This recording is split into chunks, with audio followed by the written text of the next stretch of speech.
Hello friends, this is Adam with Movie Guy 365, and today I'm going to review the 4K Ultra HD Blu-ray edition of To Live and Die in LA.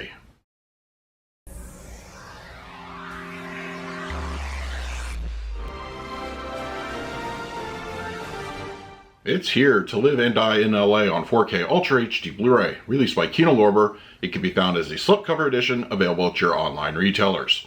Now, I've always enjoyed movies set in Los Angeles. I was born and raised there, and this definitely scratches that itch. I also see this movie quite a bit as a anti-lethal weapon movie. I mean, it is sort of a buddy cop kind of film, but it's a lot more grittier than those movies are. And of course you have William Friedkin as the director who did The French Connection. What can I say? I mean, the man has a certain style and it comes across very well here. Now, while the movie is very modestly budgeted, that doesn't detract from the story, the grittiness, the characters, the dialogue. Yeah, some of it's not so great, but I think it has the overall package. I don't know if this was the intent or not, but I see a lot of elements of this film influencing The Shield. In a way, Chance is a prototype Vic Mackey, and the dark turn he takes throughout the movie reflects the character of Vic in that show. Once again, I don't know if this is a headcanon type of thing. It could be something I could easily look and research and maybe find out the answer to, but I really think there's a comparison there. This is something I'll touch on in the picture quality portion of the review, but the cinematography in this film is gorgeous. I mean, there's some great establishing shots, and intermixed with some of the uglier locations, they also managed to look really well done. I am a big fan of how this movie was shot, and film set in the city, I don't think really can match what was done in this particular film. This is a movie I enjoy thoroughly. I love going back to from time to time, and I'm just so happy that we now have a 4K edition. Alright, we're going to talk about the picture quality and the audio in just a moment, but first let's do a quick unboxing. Hey, we have the 4K slipcover edition of To Live and Die in LA from Kino Lorber. If you're familiar with the movie, the artwork should, be very familiar to you as well. So, yeah, I like it. And we have the back. And the spine.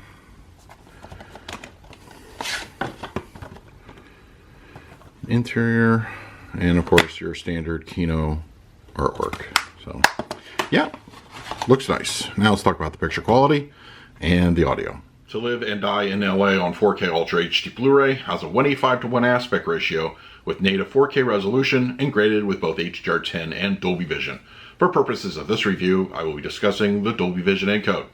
Now, according to Kino Lorber, this new 4K is the result of a restoration from the original camera negative.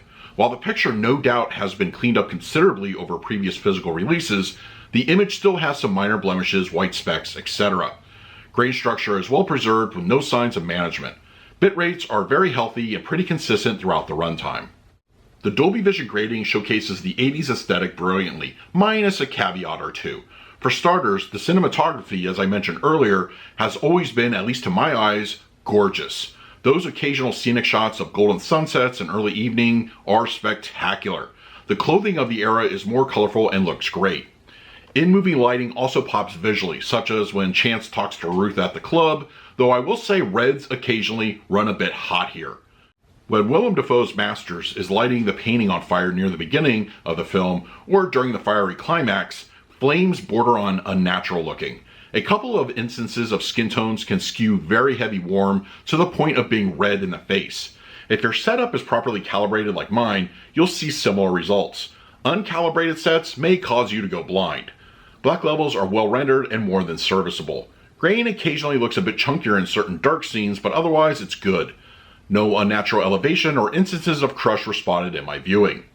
The 4K resolution bump offers a nice uptick to detail. Close-ups look fantastic, showcasing more refined cuts, bruises, and bloody shots.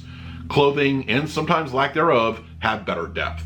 To Live and Die in LA on 4K Ultra HD Blu-ray supports both a DTS 5.1 as well as a 2.0 mix.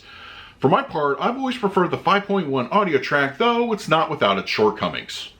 The 5.1 audio has some good dynamic activity at play, but occasional audio cues in one speaker sometimes don't match the same levels of the others. Take for instance when Chance and John are in the big car chase near the end. At one point it sounds like John is speaking far away, though the camera is focused on the pair inside the vehicle. This seems to happen from time to time, and barring a full rebuild of the audio from the ground up, this is what we have to work with. Aside from that, the 5.1 does its job given the elements available. I sampled the 2.0 track as well, and between the two, dialogue seems a bit stronger overall here. Back to the 5.1 for a moment. The surrounds get the best workout during the aforementioned car chase. Traffic noise, gunfire, and other in-film ambience are plentiful during the sequence.